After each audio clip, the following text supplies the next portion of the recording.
the next topic, ladies and gentlemen. We have Mr. Indranil Chaudhuri, Chief Procurement Services and Junction Services Limited. Mr. Indranil has more than 28 years of experience in engineering, IT, business development, project management, and e-procurement services, working across diverse organizations. May I request everyone to have a round of applause for Mr. Indranil Chaudhuri. So the overarching theme of the discussion that we'll be having now for the next 20 minutes is very grounded. It's about execution. So as a procurement manager, what we typically do is we identify different levers of success, of a successful deployment. At the end of the day, what happens and what matters is not the levers that we deploy, but the outcomes that get generated for a CPO of an organization. So what I was doing, I'm carrying this sheet with me. There were several insights which came across and which I thought of noting down. And this would actually help me in setting up the context. So, if I take a few points as I speak, taking a cue from what my earlier presenters have very rightly stated, there was a statement made by some of us that there are many suppliers who do not have access to technology. They're not as IT aware or as IT enabled as they probably should be. And then there was a statement that there's a lot of information around, but we really don't know how to utilize those information. The insights that we get, how do we get insights from all the transaction data that we have?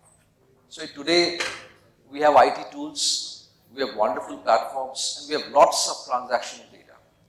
But how do I use that transactional data to get meaningful insights is something which possibly needs a thought. And obviously, there were things like getting things right for success. I think this was mentioned by one of the speakers. Another point which resonates with the thought process that I'm having today is that adapting organizational thought processes into whatever we are doing. See, each organization is unique. So we really can't say that one product fits all or one process suits all. So each organization is unique and India is unique. So something which is very good globally may not be as effective in India and vice versa. And obviously one of the small points which I would take up during the course of my discussion or my talk is about the frequent use of different leading technologies. We nowadays talk about AI, we talk about ML. But let me assure you that these are subjects that are taught in engineering colleges for 4 years nowadays. So if I talk about AI and I say that my product has got AI, it's become a hygiene. It's just like talking about I can use the internet 10 years back. So 10 years ago, if I would have said that my solution is internet based, that would have made some sense. But now today it's hygiene. And same thing is happening to AI. It's not only in procurement, medical science, food technology, in every space, wherever you have transactional data, it's of no use if you have it, if you don't use intelligence. So at the end of the day, I come from a perspective where I look at a procurement organization deriving outcomes. And when we talk about success, it's not only a great product which makes it successful, it's not only supplier's adoption, it's not only the decision-taking levers that we get. It's not about implementation, but it's a combination. It's a function of all these variables or elements that lead us to the desired outcome of any CPO. So we'll talk about each of these levers a little bit. So when we often say, I often hear a procurement manager saying that, look, I've adopted a globally acclaimed brand of e-procurement. Wonderful. So I think that's something which a normal human being aspires. We always aspire to get something which is leading, which is well renowned, and which is very, very rich in terms of functionalities. And most important, if I'm an organization, a manufacturing organization, so my competitors also use this product. So it's a great product. But at the end of the day, today, while all of these are true, and a CPO is right in mentioning that these are the 3 important parameters that I look at when I see a product, what's important is, does it cover my complexities? And when I say my, it is unique to my organization. Let me give you an example. So in my own experience of implementation in different places, I've come across different organizations stating their own processes which differ from other organizations. So a manufacturing, let's say a steel manufacturer and a cable manufacturer or a power equipment manufacturer would have different processes, and these processes would also be vulnerable to changes in future. So when I say I have a good product and it has got all the great functionalities inbuilt, it's a great tool, but then if I am a CPO of an organization, I might think that does it suit all types of purchases? Can I buy goods? I buy services. I can buy contracts. I can have different types of templates, complex project buys, because each project in large organizations, in turnkey projects, they have got, each project package itself is different from each other. I think many of us here would appreciate that a project buy is one of the most complicated buys that any organization has. So does it support my complexities? An organization would always have expansion plans. And when I say expansion plans, it's not expansion. I would say it's about evolving changes. Evolving needs which happen in organizations. I still remember one fine morning, in the month of August or September, I don't remember, 2020 it was, when the pandemic was actually on the rise. One of my customers just called me up. It was a defense organization, and they were manufacturing actually bulletproof jackets. And they said that, look, in the next 21 days, we want to stop all our production and we want to get into manufacturing masks, sanitizers. Can the system, can I be supported? How can I migrate as quickly as possible to that system? So now what happened thereafter is a different story. I'm not going to get into it. But the message that I'm trying to put across is that a product can be good, it can be rich in all functionalities, but it should cover my complexities, it should support my plans which are ever changing. And at the same time, I think ease of use, ease of activation, ease of support is something which is also important.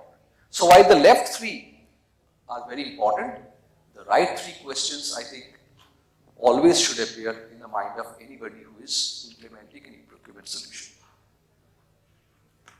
So I'll just take a pause for a few seconds for us to absorb. I have just about 4 or 5 slides. Okay. So as we all understand, we've been talking about suppliers, and whenever we talk about any successful procurement initiative, the suppliers are the key stakeholders.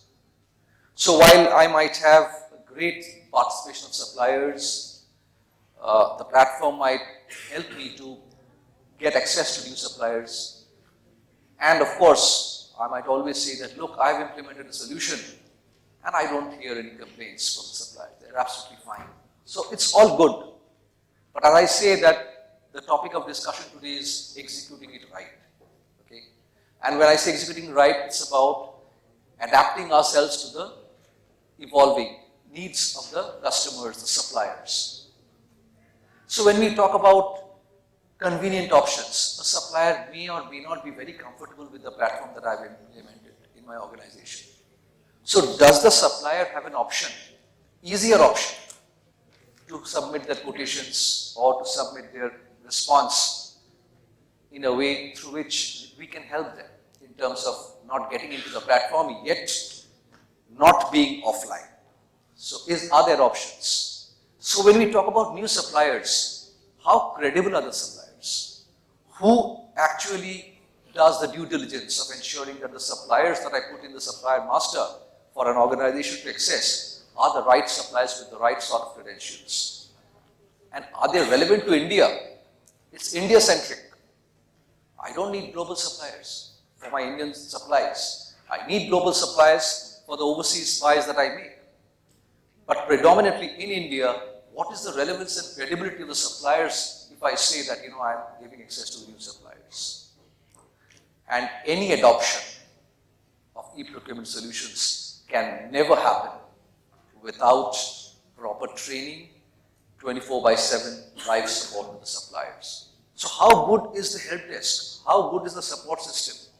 How fast is the response time when a supplier complains or a supplier raises an issue?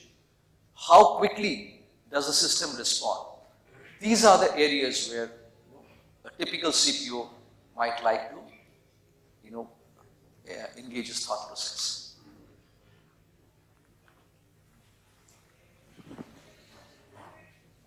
This is very important, activation. We may have a great product, we may have fantastic suppliers participation, but then how good is the application? How good is the implementation going? How well is the system getting adopted? So when I say that I have got a great product and I've got a great implementation partner who can take care of the product, the OEM probably recommends the implementation partner, and I've got a great team strength of people, that's all fine. It's my organization and I'm heading the procurement, and I've ensured that I've got the good partner, I've got the right OEM, I've got the team strength.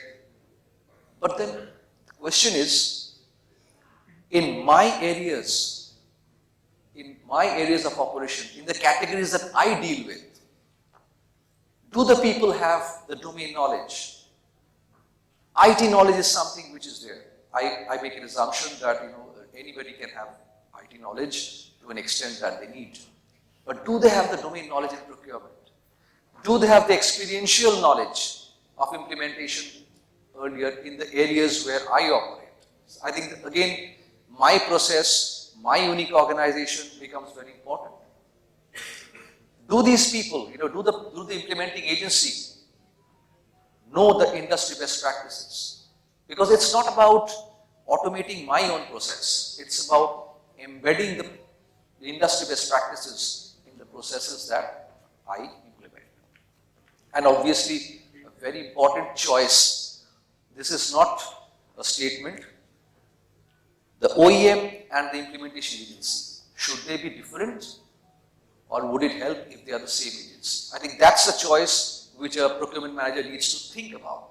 So there's no clear yes or no answer to this, but I think as far as I'm concerned, I would be very concerned and I would be very, very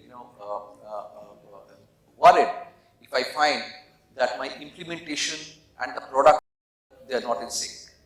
So it's very important for this assurance that the OEM and the executor, whether they should be same or they should be, it's okay to have them different. So how much time do I have? 5 minutes? Okay. So I might stretch by a couple of minutes max. Yeah.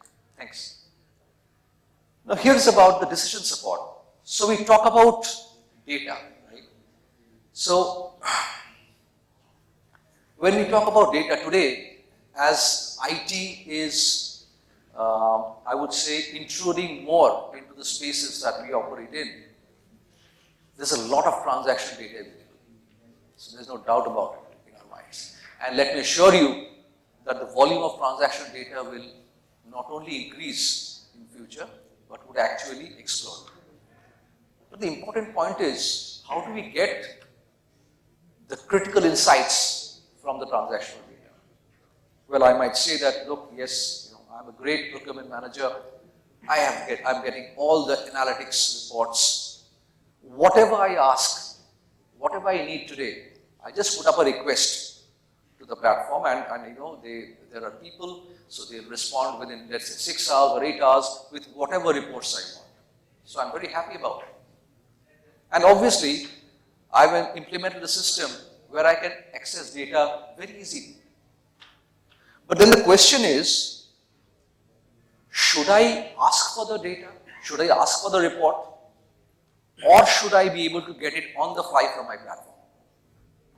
And if I'm able to get it on the fly from my platform, obviously, it should be very, very configurable. And configurability should lie with the user, not the service provider or not the product owner. It's my organization, so I should be able to configure from the UI, from the presentation layer, the configurable dashboards that I want to see. Again, I stress on the word I, my, unique, my organization, right? Is the data giving me intuitive suggestions? Again, the word AI, I'm not using the word AI because this is not a technology session, and AI is something which I prefer not to use very loosely because it's a very important subject. But let me tell you, intuitive suggestions. So when I'm floating in RFQ, is somebody prompting me from the system that yes, this is the supplier that you're missing out, or this is the price in which this item has been bought by some other organization in the past 6 months? Am I getting these intuitive suggestions? Is the platform prompting me that yes, this should be the estimated price? And at the end of the day, I have got my own set of KPIs for my organization. Whatever I have implemented, does it support my KPIs? That's very important.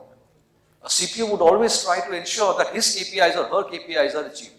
So whatever investments I have made, does it support my KPIs? Before I move to, I'll come to the last point later. So I may have a very trustworthy partner. I might have role-based access, secure login, and audit trails. But then how secure and how confidential is my data? And let me tell you, data security is very, very important and very critical for all organizations. Can I design configurable workflows? I have an organization for different categories, for different grades of spend. I might have different DOPs, delegation of power or approvals or whatever you might say. So can I configure it myself? See, control is very important. Taking a product is very easy. But taking a product and using it for gain is something which is more important to a CPO. So can I use it myself? Can I configurable the workflows myself in terms of the confidentiality of data and information that I need? So that's important.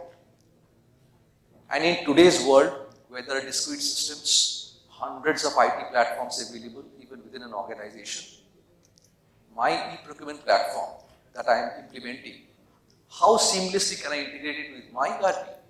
I don't want different databases. I don't want different systems to have the same data. I don't want duplication. So I want all the platforms, all the systems to work together seamlessly and cohesively to collaborate with each other so that there is some sort of uniformity in data and information that I get. So seamless integration of the platform with the ERP is extremely critical, without which any large organization will never be able to achieve success in e-procurement. This is possibly the last slide that I have. So at the end of the day, as I mentioned when I started off, the objective of an e-procurement application is not to implement a product. It's not to ensure that I've implemented IT. IT is almost nothing. IT is a hygiene today. Okay? So a procurement manager is keen to ensure that he or she gets the desired outcomes for the organization. So has my cycle time reduced? How has been the coverage? Are 100% of my buys being covered through e-procurement? How has been the adoption rate? Are the people happy? Are the stakeholders using it wholeheartedly? Are my items that I order getting available on time? Has my availability improved? Cost, yes. I think I should not talk much about it. Human intervention. are my systems completely automated, that there's no subjectivity at all? And obviously, whenever there's a complaint, how quick is the resolution? I think all of these are desired outcomes which a procurement manager would like to have at the end of the day. And I have not talked about investments because while I should not talk, but I think one of the points which I need to mention, which I forgot to put up in the slide, is that as a procurement manager, if I'm looking for a solution from somebody in terms of a product or a service, I should also keep thinking that, well, is license cost the right way to go? Maybe yes, maybe no. But the question is that today, if I pay for a license for a product, how much am I using it? Am I using it fully? If I pay 100 rupees for a license, am I utilizing 100% of it? Or should I think of adopting a solution where I need to pay as I use? As I grow, I pay more.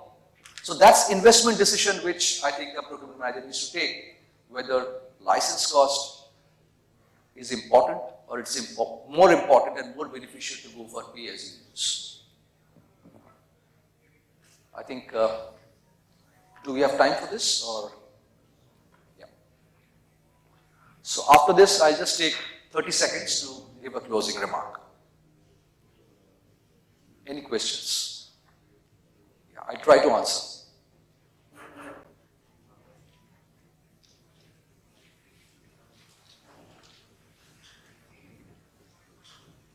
Hi, Indranil. I think whatever topics you have covered is great, fantastic.